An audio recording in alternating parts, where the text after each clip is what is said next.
हरे कृष्णा। अपने वर्तमान भौतिक अस्तित्व में हम प्रकृति के अनेक नियमों से बंधे हैं। सभी बद्धजीव अपने इंद्रियों की अपूर्णता के कारण 4 दोषों के अधीन हैं। एक दोष तो यह है कि बद्धजीव निश्चित ही गलतियां करता है। ऐसा कोई मनुष्य नहीं है जो त्रुटियां न करता हो।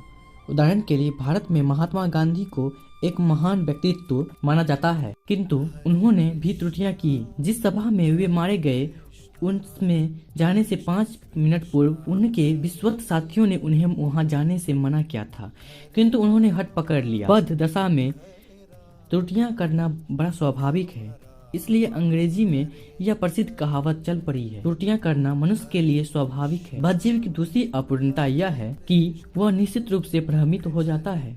भ्रमित होने का तात्पर्य है उस पदार्थ की सत्ता को मान लेना जो है ही नहीं, अर्थात किसी छाया चित्र को वास्तविक मान लेना।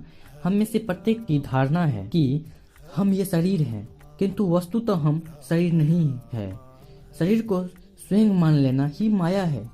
तीसरी अनुपूर्णता यह है कि बद्धजीव में ठगने की प्रवृत्ति होती है।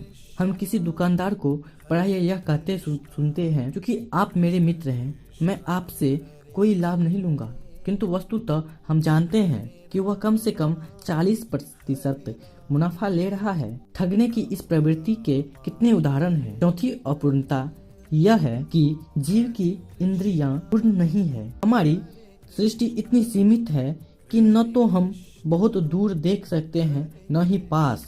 हमारे नेत्र कुछ विशेष दशाओं में ही देख पाते हैं, इसलिए यह समझा जाता है कि हमारी सृष्टि सीमित है। इसी प्रकार हमारी अन्य सभी इंद्रियां भी सीमित हैं। असीमित को इन अपूर्ण और सीमित इंद्रियों से नहीं समझा जा सकता है।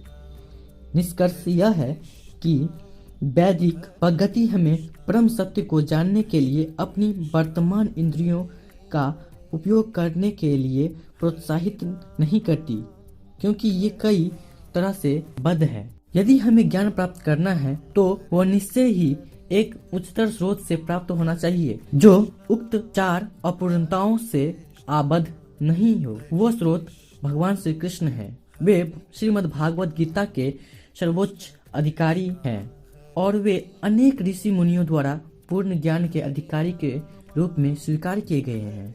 हरे कृष्णा। धन्यवाद।